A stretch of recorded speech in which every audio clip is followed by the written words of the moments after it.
cuando miramos estas cosas, vemos lo importante que es la obra de la muerte de Jesús en la cruz del Calvario. Aquellos hombres y mujeres que tienen un conocimiento muy amplio, a veces tienen conocimiento de alguna faceta de la obra del Señor Jesucristo y tienen conocimientos históricos y conocimientos de la geografía, de la ciencia. Bueno, hay gente que es muy completa en eso, otros capaz que enfatizamos más solamente en lo que Dios ha permitido que conozcamos. Pero, ¿recuerdan ustedes a la muerte del Señor Jesucristo qué fue lo que pasó? Muere el Señor Jesucristo y ocurren algunos eventos en torno a su muerte. Dice que los cuerpos de algunos santos se levantaron de la tumba. ¿Se acuerdan? Qué susto para la familia. Pero es un relato histórico. Es un relato histórico, comprobable. Hay testigos. Ocurrió. Algo más que ocurrió, la muerte misma del Señor Jesucristo. Dice que el velo del templo se rasgó de arriba a abajo. Entonces, para el mundo común no es significativo. Para el pueblo de Dios se abrió el velo, se rompió el velo del lugar santísimo, donde solo entraban los sacerdotes. ¿De qué es esto figura? Hebreos, capítulo 10. Tenemos entrada, acceso libre a la misma presencia de Dios. Aquella que solo podían ver los sumos sacerdotes en el Antiguo Testamento. ¿Cuántas cosas ha hecho la muerte del Señor Jesús? ¿Podrías tú decir que ha transformado tu vida? ¿Que ha cambiado tu vida? ¿Podrías tú decir que vives una transformación en pequeñas y grandes cosas en tu vida? No que seas perfecto. ¿Podrías decir que ha habido transformaciones en tu vida? Porque Cristo vino para eso. Vamos a orar y ver algunas de estas cosas entonces. Padre, te damos gracias que podemos ahora mirar a tu palabra.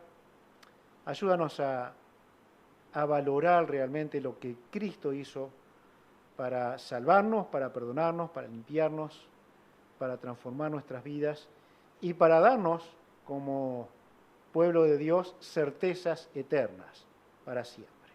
Así que la gloria sea a ti en este tiempo.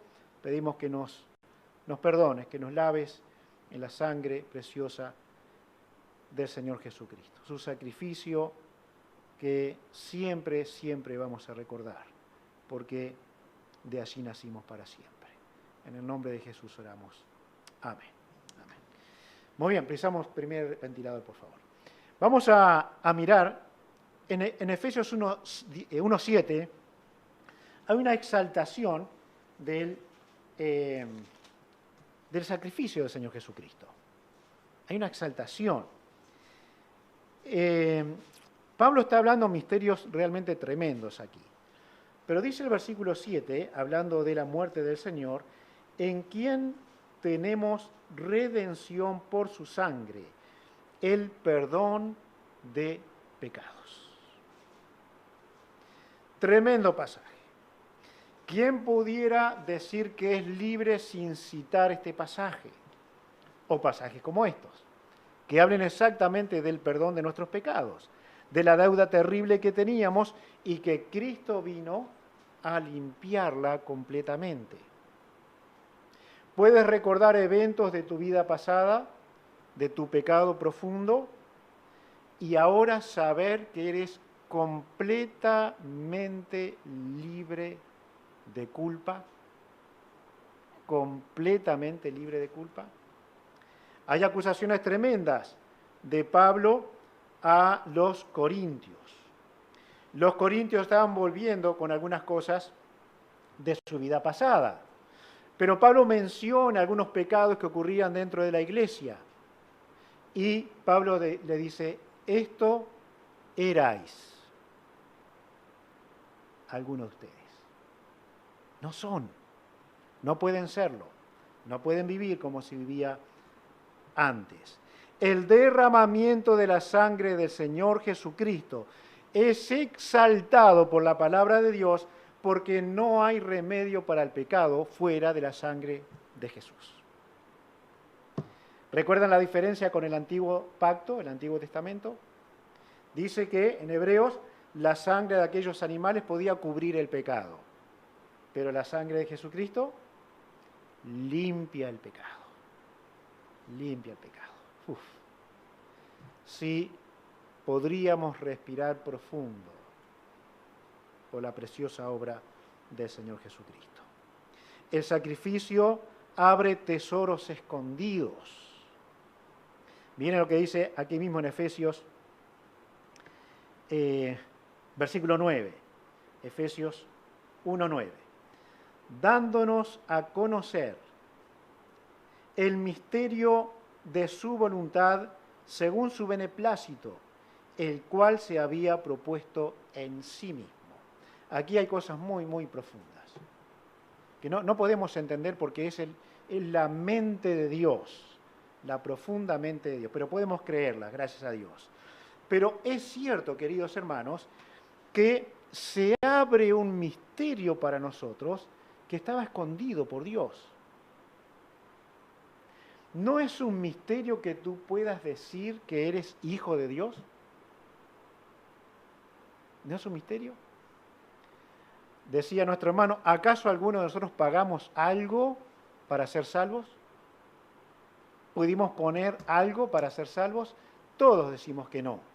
Aún el que no cree diría que no. Debería decirlo.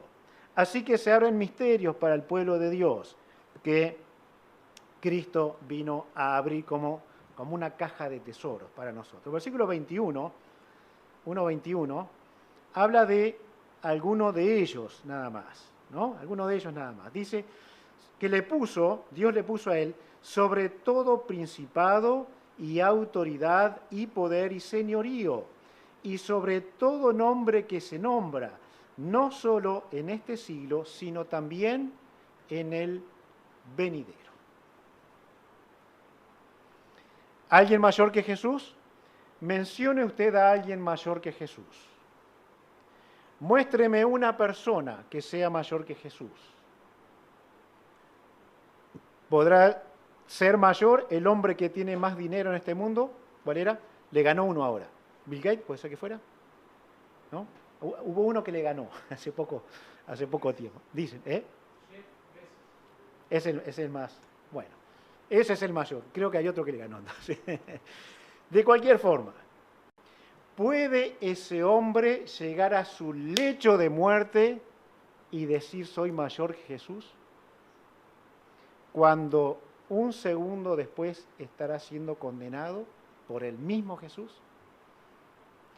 Él fue puesto sobre todo, de la manera que Él vino, de la manera que Él se presentó, de la manera que fue recibido en esa última semana allí en Jerusalén.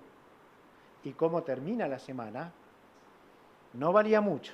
Isaías 53 dice, no había nada atractivo en Él para que le deseemos, pero es nuestro Salvador. Y está sobre absolutamente cualquier autoridad ahora y por siempre. Cuando alguien menciona el diablo está reinando, el diablo no es mayor que Jesús. ¿Que hace cosas malas? Por supuesto. ¿No? ¿Que induce al pecado? Sí, por supuesto. Pero no es mayor que Jesús. No creamos ese engaño que a veces quieren poner en nuestro corazón. Él no es poderoso. Jesús lo es. Sobre todo nombre que se nombra. Filipenses capítulo 2 menciona esto. Al final, toda rodilla se doblará ante Él. Toda rodilla. Su sacrificio abrió una caja de tesoros escondidos para el Hijo de Dios que todavía no podemos imaginar exactamente cómo es. La eternidad lo abrirá mejor para nosotros. Y su presencia. El sacrificio del Señor Jesucristo nos da la eterna salvación. Versículo 13. En Él también vosotros, en Jesús, habiendo oído la palabra de verdad, el evangelio de vuestra salvación, y habiendo creído en Él, fuisteis sellados con el Espíritu Santo de la promesa. Un sello futuro, probablemente cercano, que va a ocurrir en el mundo, es el sello del anticristo, ¿no? El sello del anticristo. Si logro preparar todo, estaré hablando en algunos mensajes en el campamento de familia, solo algunos mensajes. Así que vayan tranquilos que son pocos. Pero va a ocurrir eso, sello del anticristo. ¿Pero qué sello tiene el Hijo de Dios? Del Espíritu Santo. ¿Cómo se hace? ¿Cómo se tiene? ¿Cómo se obtiene? Habiendo creído en el Evangelio de salvación del Señor Jesucristo. También es un tesoro precioso, pero este sacrificio nos sella con el Espíritu Santo. Cuando Jesús dijo que aquellos que están en la mano de mi Padre, nadie les puede arrebatar de allí, eso es verdad, eso es cierto, eso es cierto. No habrá ningún sellado por Dios en el tiempo de la gran tribulación, donde habrá la inmensa mayoría sellados de alguna manera, no sé cómo, por el diablo. No habrá uno solo sellado por Dios que se pierda. No habrá uno solo que se pierda. Porque Él da eterna salvación. Sella para eso con el Espíritu Santo. Su sacrificio se mira ahora desde el Nuevo Testamento. Pablo lo menciona en el versículo 12. Miren cómo lo menciona él. Dice, a fin de que seamos para alabanza de su gloria, nosotros, judíos, los que primeramente esperábamos en Cristo. ¿Cómo él puede mencionar a Cristo ahora? ¿No? Al Jesús del Nuevo Testamento, porque vivió los dos periodos, vivió los dos tiempos. Vivió cuando lo esperaba y lo recibió cuando vino. Lo aceptó cuando vino. Bueno, a los ponchazos, ¿no? La tuvo que sufrir, pero tuvo a Cristo, gracias a Dios, en su corazón. El sacrificio mira desde otro lado, se mira desde otro lado. Es grandioso, hermanos, porque en Hebreos dice que las personas del Antiguo Testamento, dice que miraban a distancia, no pudieron recibir las promesas, había cosas que las saludaban de lejos. Pero hoy nosotros nos damos vuelta a la historia y miramos hacia atrás, lo que Pablo hacía. Ahora hablamos de la historia de Cristo, hablamos del cumplimiento del Antiguo Testamento en Cristo y hablamos de un evento específico. Su sacrificio cambió mi vida para siempre. Su sacrificio salvó mi alma para siempre. Ahora estoy de este lado del sacrificio. Lamentablemente Israel todavía espera al Mesías. Lamentablemente, todavía lo espera. Pero ya lo hemos recibido. Gracias a Dios, Él ha venido para darnos la vida eterna. Esperábamos en los versículos 15 y 16, dice, por esta causa, también yo, habiendo oído de vuestra fe en el Señor Jesús y de vuestro amor para con todos los santos, no ceso de dar gracias por vosotros, haciendo memoria de vosotros en mis oraciones. Ahora puedo orar de otra manera. Antes Pablo oraba con los principios del Antiguo Testamento. Pero ahora, habiendo conocido todas las oraciones del Antiguo Testamento, él ora en Cristo. Y puede decir a los creyentes, esa fe en el Señor Jesucristo. Doy gracias a Dios. Oro por esto y por otro que vamos a mirar un poquito también ahora, ¿sí? Él ora, por ejemplo, en el versículo 17, pide a Dios por esta iglesia, por estos creyentes, para que el Dios de nuestro Señor Jesucristo, el Padre de gloria, os dé espíritu de sabiduría, de revelación en el conocimiento de Él. Por supuesto que estas cosas se oraban en el Antiguo Testamento. Ellos también pedían que Dios le diera sabiduría. ¿Recuerdan a Salomón? ¿Recuerdan lo que pidió Salomón? Se le podía dar todo. Le ofreció todo Dios, pero pidió sabiduría. Y después la echó a perder, ¿no? Pero pidió sabiduría. Vivió un buen periodo, la mitad de su gobierno, como un hombre sabio realmente. Pero ahora, la sabiduría que pide Pablo para los efesios en este caso, es mirando a la cruz de Cristo. Es mirando que es posible sacar de allí sabiduría para la vida, conocimiento de Él. Jesús dijo, antes de partir, Él decía y oraba, Padre, he venido al mundo a que los hombres conozcan tu nombre. Y lo he dado a conocer. Así que el conocimiento de Dios no es posible si no miramos a la cruz del Señor Jesucristo. Allí surge la sabiduría, el conocimiento de todo el pueblo de Dios.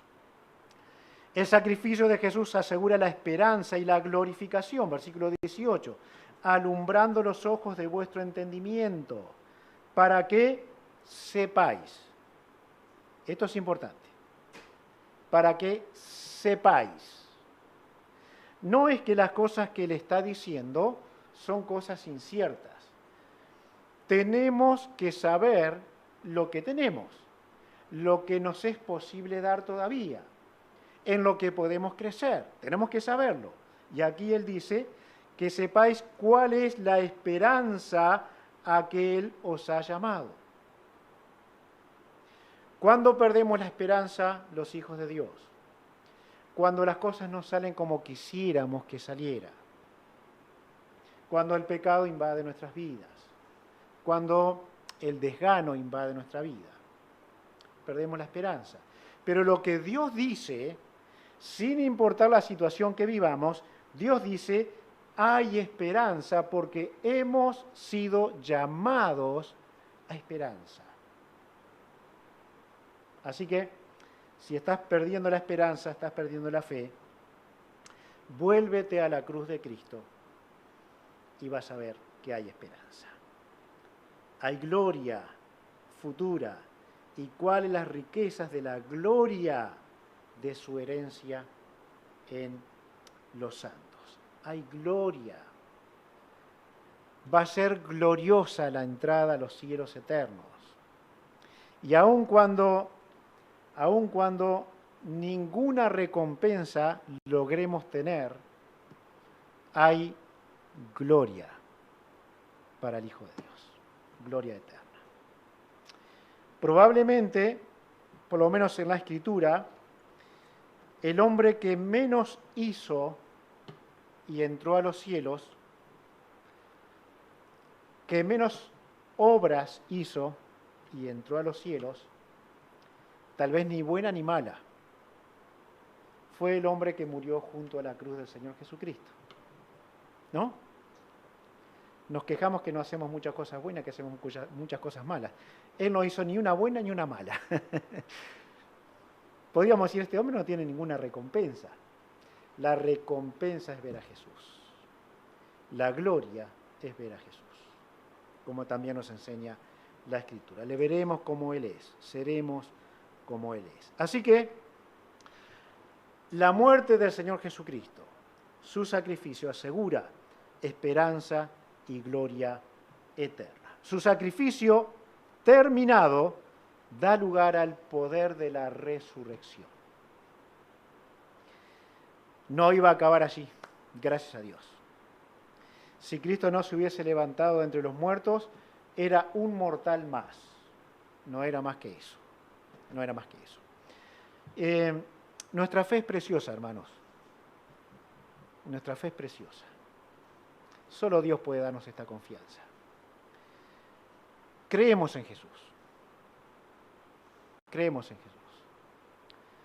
Se le preguntó en la calle a un judío y la persona que preguntaba, era un pastor, creo, preguntaba y pasó un señor con una barba bien grande, blanca, no era yo, y comenzaron a hacerle preguntas, ¿no?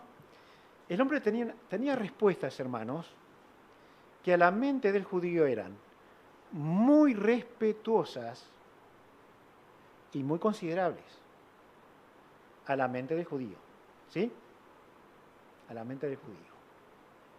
Él decía, por ejemplo, viví, creo que dijo, 2 años en la India. Porque la persona le preguntó, Jesús es Dios. Y él dijo, viví 2 años en la India.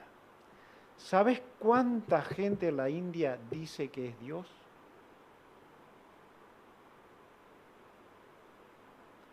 ¿Vieron que nuestra fe es preciosa? Porque creemos en la verdad de la Escritura, de la palabra de Dios. ¿Cuántos millones en la India nunca han escuchado el Evangelio? Y hemos podido escuchar el Evangelio. Y hemos creído en el Señor Jesucristo. Y hemos creído en su sacrificio por la obra de Dios en nosotros. Y agregarle a eso, es Dios. Él le preguntó, ¿por qué lo quisieron apedrear entonces? ¿No? ¿Recuerdan por qué quisieron apedrearlo? Los judíos a Jesús. Porque él, siendo hombre, dijo que es Dios. ¿Lo entendieron bien? Ahora, agreguémosles a un judío todavía, resucitó. Pero están locos ustedes. Pero mira que hay testigos. Hay 500 testigos una vez sola. Hay gente que le vio subir a los cielos, ascender a los cielos. Pero ustedes están locos.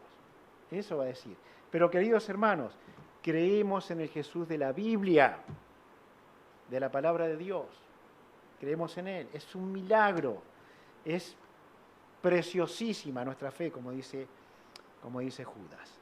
Su sacrificio terminado da lugar al poder de la resurrección. Versículos 19 y 20, aquí en Efesios capítulo 1.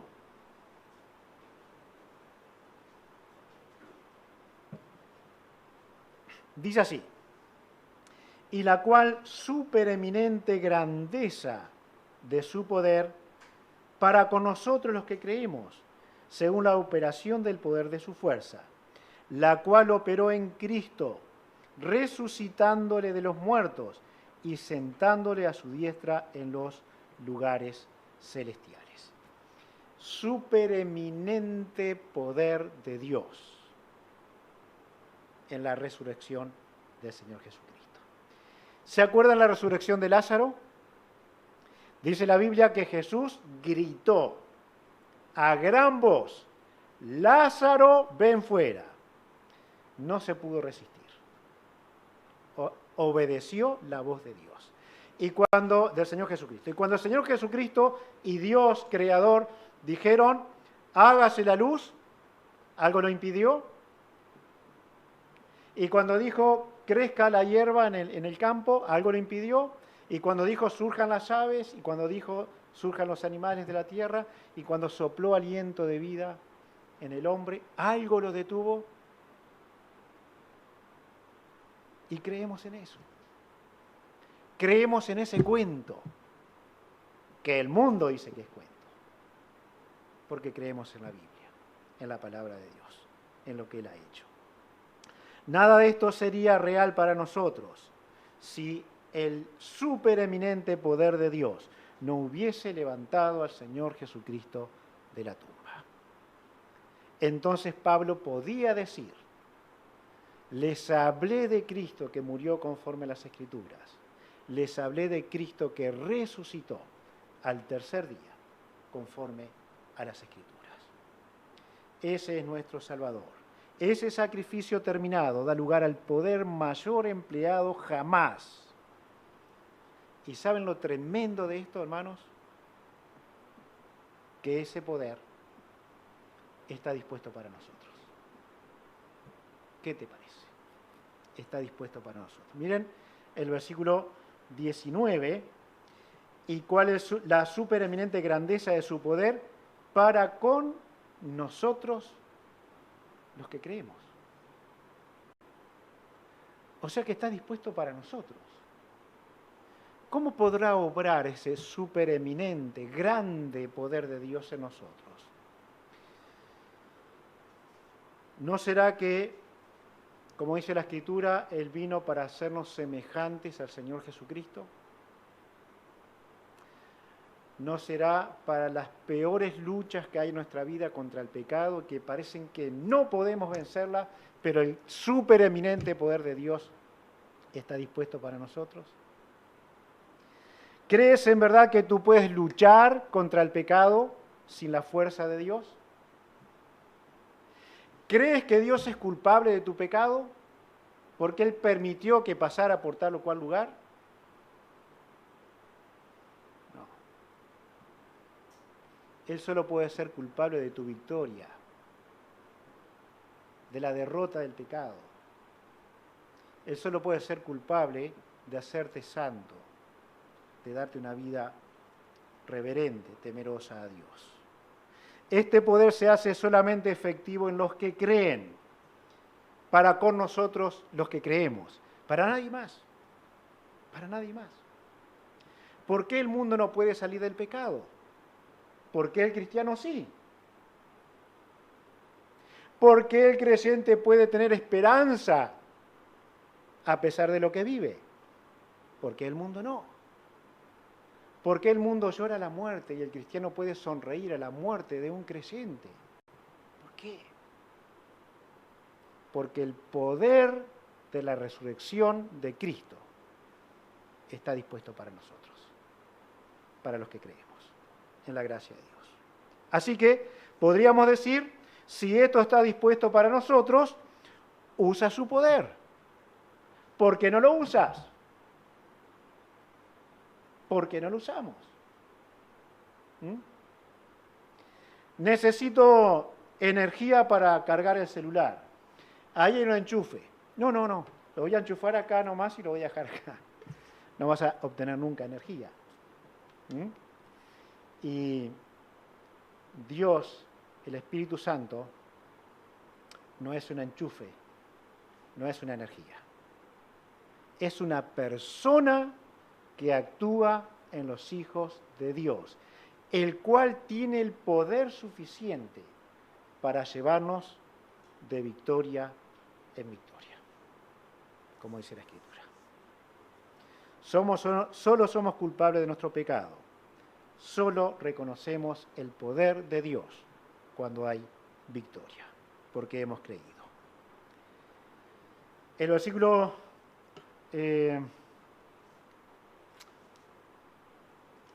23, 22 podríamos leer, 22 para entender un poquito más. Habla de ese poder que le dio Dios, autoridad, versículo 21. Dice 22, sometió todas las cosas bajo sus pies. Bajo sus pies. Todo bajo los pies de Jesús. Dios en Cristo unió cielo, tierra, creación, todo lo que hay, todo bajo los pies de Jesús. Él es la autoridad.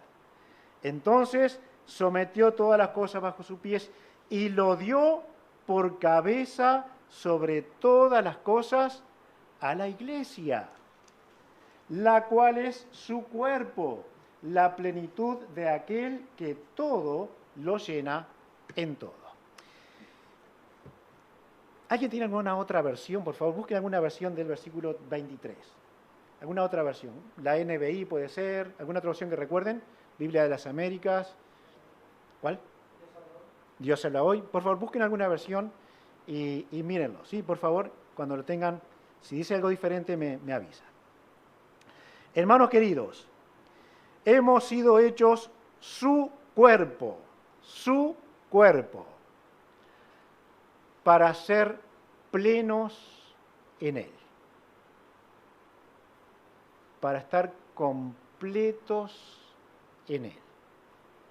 Ahora, nuestro cuerpo, tiene una cabeza, ¿sí? Tiene una cabeza. A la cabeza le da significado el cuerpo. Si no, no sería cabeza. Ahora imaginemos nosotros el próximo domingo, todos nosotros venimos, pero venimos solo la cabeza. Solo la cabeza. ¿Está? próximo domingo. Cuando nos diga siéntase acá, pero no tengo con qué sentarme. Bueno, solo la cabeza. No va a tener sentido. ¿Sí? ¿Alguien tiene una versión? ¿Otra versión? ¿Dice algo distinto? ¿Encontraron? Léelo, por favor. A ver si dice algo distinto. Y la iglesia es el cuerpo de Cristo. Él la completa y la llena. También es quien da plenitud a todas las cosas en todas partes con su presencia. Bien, bien. Permítame solamente decirles una idea que escuché alguna vez. La iglesia es el cuerpo de Cristo. Él es la cabeza. La iglesia es el cuerpo. Si Cristo es cabeza sin cuerpo, no es pleno. Como el cuerpo no es pleno sin cabeza. Así que tal vez deje también la idea, habrá que estudiar más profundamente, de que la iglesia hace pleno a Cristo. Y esto no es porque a él le falta alguna pieza. Es porque el propósito por el que él vino fue salvar. Y él tiene el gozo, según Hebreos capítulo 12, de haber salvado a la iglesia. Así que, si él es cabeza, él es completo con la iglesia. Es una falta de respeto, ¿no? Si realmente la Biblia lo enseñara, lo escuché como un comentario, pero si es real, si el significado es ese, ¿nos damos cuenta el privilegio que Dios nos ha dado?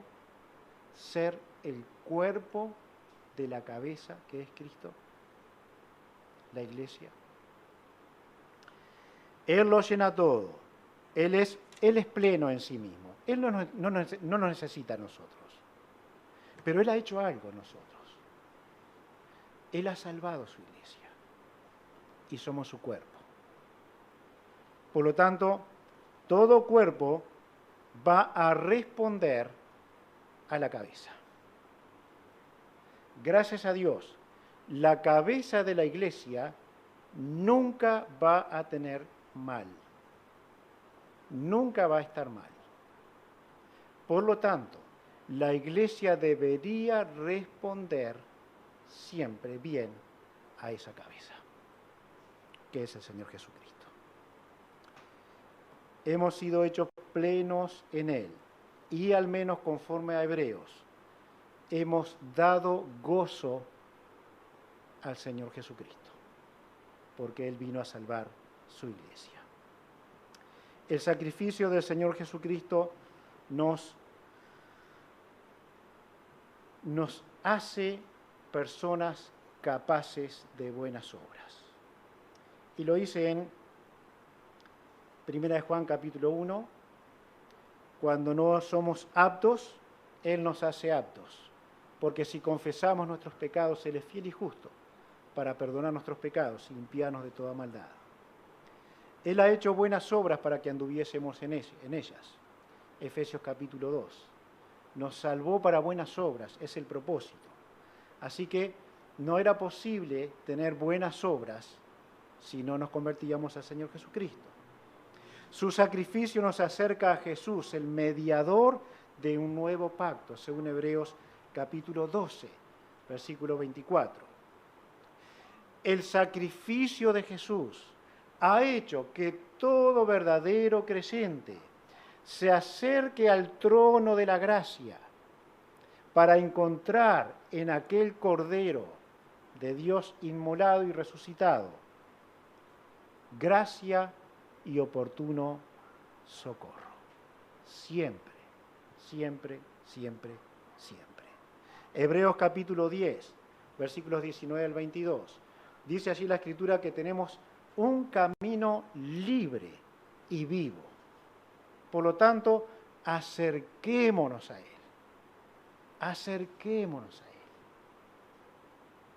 Conocimiento de Dios. Conocimiento de Dios. También Hebreos dice, no nos hemos acercado al monte. ¿Se acuerdan?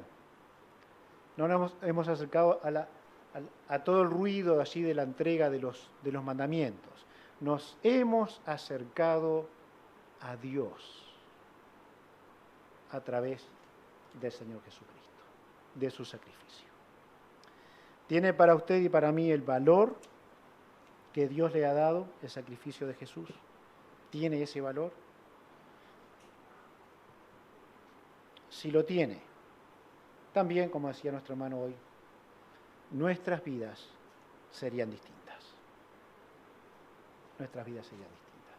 Vivimos en base al sacrificio del Señor Jesucristo, vivimos en el poder de la resurrección, vivimos así. Bueno, hermanos, intentemos que esto ocurra. Dios nos bendiga a cada uno.